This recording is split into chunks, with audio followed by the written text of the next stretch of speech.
So they will allow direct supervision, that requirement to be met as long as the supervising physician is virtually available, meaning audio and video for certain services. So not for everything. Teaching facilities and teaching physicians can continue to provide virtual supervision to all teaching facilities, but only for the Medicare approved list, which we'll talk about what that is in just a minute.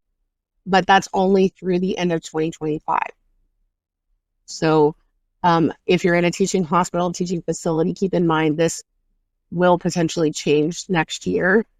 The other thing that I would urge you to do is check your ACGME, your graduate medical education program requirements, because a lot of them are in direct contrast to what the Medicare requirements are. And although Medicare is paying for the service, you have to comply with the ACGME requirements or the GME requirements that your teaching facility is under.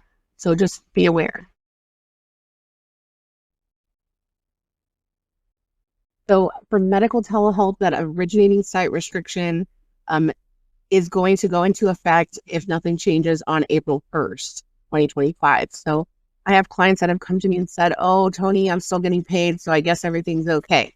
The fact that you're getting paid for services does not mean that you're doing it correctly. Does not mean that you're billing it correctly. That does not mean you're documenting it correctly. It does not mean you've got any of the originating site requirements in place. The fact that you got paid only means that the insurance company got your claim and decided to adjudicate it and pay you.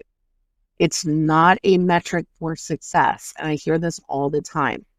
You are not going to see interruptions to your payments until April 1st, when these rules go back into effect, if, again, Congress does not act between now and then. So you're not going to feel an immediate impact.